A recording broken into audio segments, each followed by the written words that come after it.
Selamat siang Pak, saya atas nama Onciade Helena Hiam, NPM 18315060, kelas 2018B, program studi pendidikan guru pendidik anak usia dini.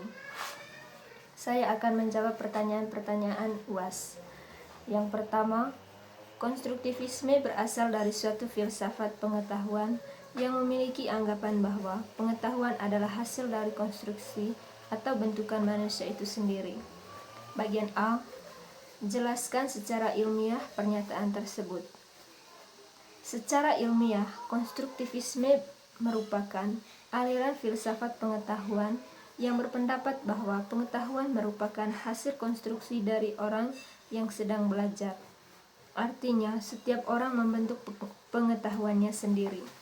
Dari pernyataan ini dapat disimpulkan bahwa pada dasarnya manusia dibentuk dari suatu pengetahuan dasar, yaitu pengalaman hidup seorang individu, dengan melalui pengalaman yang dialaminya, di mana suatu konstruksi yang terjadi merupakan sebuah pengetahuan yang dilakukan melalui proses interaksi manusia dengan objek, fenomena, pengalaman, dan lingkungan hidupnya, di mana dari segala pengetahuan yang dimilikinya dianggap benar apabila digunakan untuk menghadapi masalah dan memecahkan masalah yang terjadi dalam kehidupannya.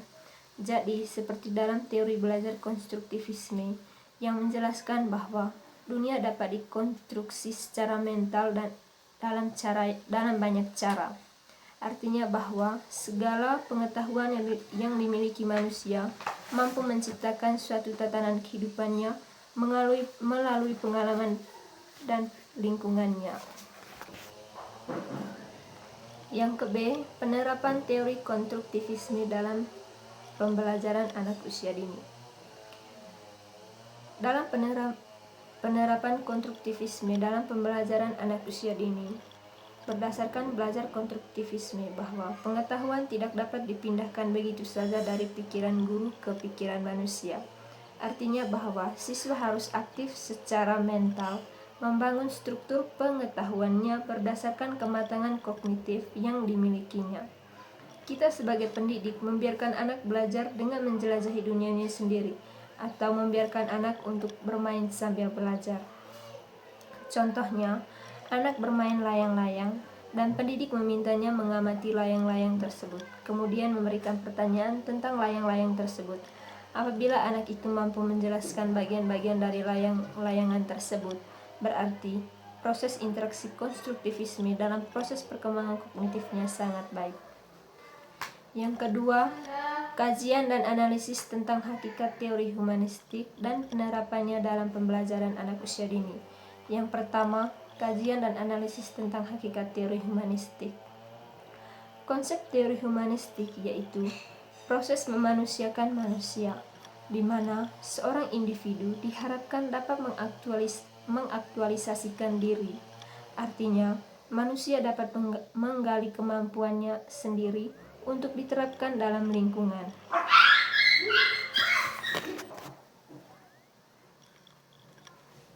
Pusat belajar humanistik memusatkan perhatian kepada diri peserta didik, sehingga menitik beratkan kepada kebebasan individu.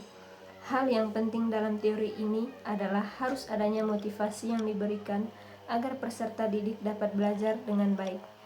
Teori belajar ini lebih menekankan tentang konsep-konsep pendidikan untuk membentuk manusia dan yang dicita-citakan, serta proses belajar dalam bentuk yang ideal. Yang ke-B, penerapan teori humanistik dalam pembelajaran anak usia dini. Dalam teori humanistik, guru berperan sebagai fasilitator. Sepenuhnya, siswa memiliki kebebasan untuk memahami materi pembelajaran dengan caranya sendiri dengan memperoleh informasi baru. Yang ketiga, 3 tema umum yang dikemukakan oleh Taylor. Yang pertama, pengalaman. Pengalaman dilihat sebagai sesuatu yang secara sosial dikonstruksi melalui refleksi pribadi, diskusi kelompok, sehingga membangun pengertian-pengertian. Menurut Meziro dalam Hardika, pada proses ini seorang mengalami disorienting dilema, yaitu suatu kondisi saat seorang mengalami krisis personal. Yang kedua, refleksi kritis. Refleksi kritis menuntut seseorang untuk memiliki sudut pandang yang rasional, kemampuan untuk menganalisis, serta kesadaran mengenai kontradiksi antara berbagai pemikiran, perasaan-perasaan, dan tindakan. Yang ketiga, rasional discourse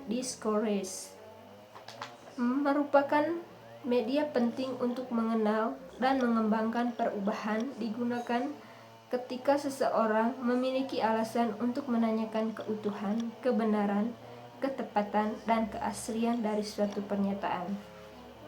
Sekian dan terima kasih.